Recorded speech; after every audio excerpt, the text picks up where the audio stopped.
Hello বন্ধুরা, তোমরা সবাই কেমন আছো? আশা করি তোমরা সবাই ভালো আছো, আমিও ভালো আছি। আবার একটা নতুন ভিডিও নিয়ে চলে এসেছি, তোমরা দেখতে থাকো। দোকান এখন তো বাজে 2:30, মানে 3টে বাজতে আর বেশি বাকি নেই।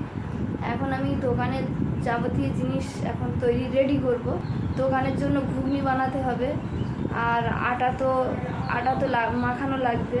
ঘুগনি বানাবো, কতগুলো মটর ভিজিয়ে রেখেছি, তোমাদের দেখিয়ে দিই, চলো।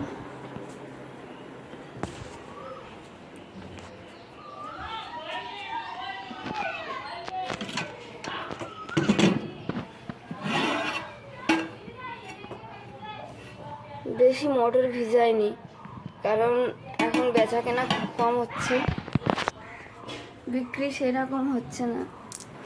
এখন ভোটের সময় তো, আর যেখানে আমি থাকি মানে রাস্তার ধারে যেখানে দোকান দিয়েছি, ওখানে ব্যাটালিয়ান মোড় বলে, ওখানে পুলিশ ক্যাম্প আছে। পুলিশ ক্যাম্পে যত পুলিশ আছে সব ওখানে খেতে আসে, প্রায় 2000টা পুলিশ থাকে ক্যাম্পে।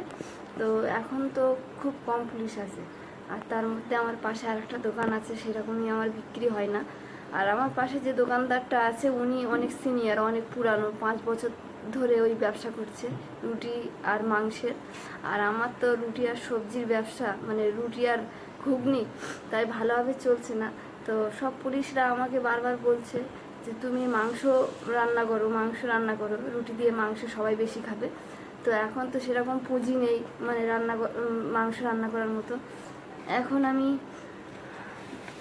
ঘুগনির জন্য আলু কাটবো, আলু মশলা সব কিছু রেডি করব। তো চলো রেডি করে নিই, কারণ 5টা 5:30টার মধ্যে বেরিয়ে যেতে হবে, তোমরা জানো। তো রেডি করা হয়ে গেলে সব কিছু গাড়ির মধ্যে ঢুকিয়ে নেবো। আর তার মধ্যে আজকে আমার শরীরটা ভালো নয়, তোমরা দেখতে পাচ্ছ চোখ মুখ একদম ভারী ভারী লাগছে। তোমরা আমাকে কমেন্ট করে জানাবে যে রুটির সঙ্গে কী দিলে মানে ভালো চলবে দোকানে। যেমন ওরা ননভেজ খেতে খুব পছন্দ করে, আমি ভাবছি খাসির চর্বি আর ঘুগনি বানালে কেমন চলবে। তো এটা আমি ভাবছি, কলকাতাতে তো প্রচুর চলে, তো এখানে কেমন চলবে জানি না, এখানে এই দোকান নেই। তোমরা অবশ্যই কমেন্ট করে জানাবে, না জানালে আমি বুঝতে পারবো না। আলু কটা কেটে নিই।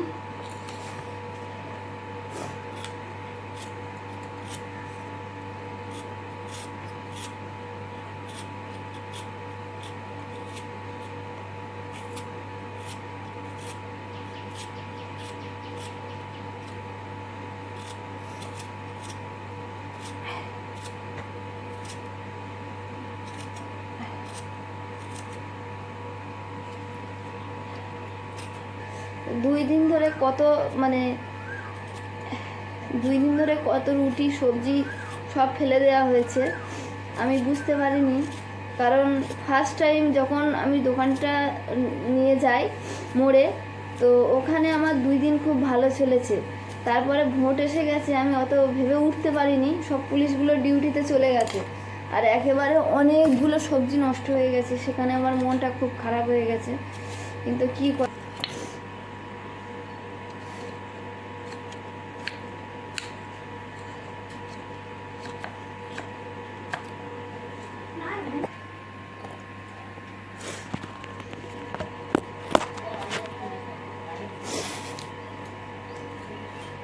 আর তোমরাও আমাকে সাপোর্ট করবে, কারণ আমি একদিকে লেগে নেই। এখন পরিস্থিতি খুব খারাপ। এখন ইউটিউব চ্যানেলও খুলেছি, প্লাস আমি এই কাজটাও করছি। এত শিক্ষিত হয়েছি তো কি হয়েছে, কাজ তো ছোটো নেই। তো এই মানে পুরো দোকানটাও দিয়েছি।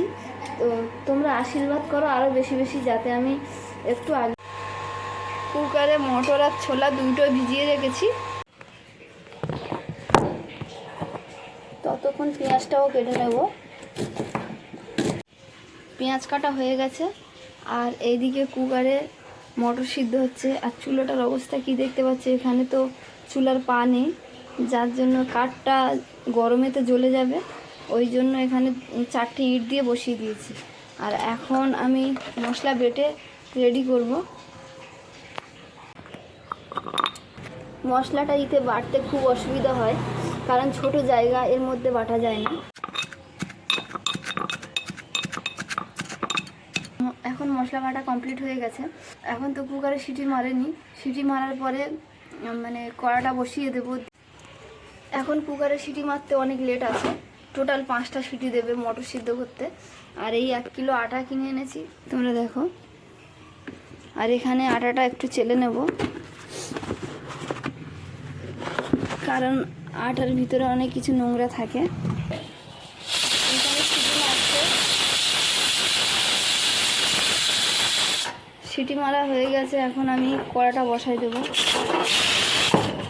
তো বন্ধুরা দেখতে পাচ্ছ বসিয়ে দিয়েছি, আর রান্না সব কিছু কমপ্লিট করে নিয়ে বেরিয়ে পড়বো। তো তার আগে রান্নাটা কমপ্লিট করে নিই। তো বন্ধুরা রেডি হয়ে বেরিয়ে গেছি, রাস্তাতে আছি, অনেক লেট হয়ে গেছে, তাই ভিডিও বানাতে পারিনি।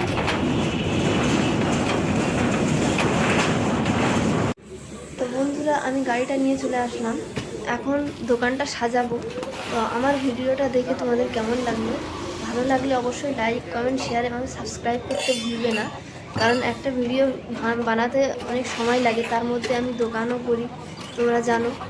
আর আজকের মতো আমি স্টপ করছি, শরীরটা খুব খারাপ ভিডিও বানাতে। সবাই ভালো থাকবে, সুস্থ থাকবে।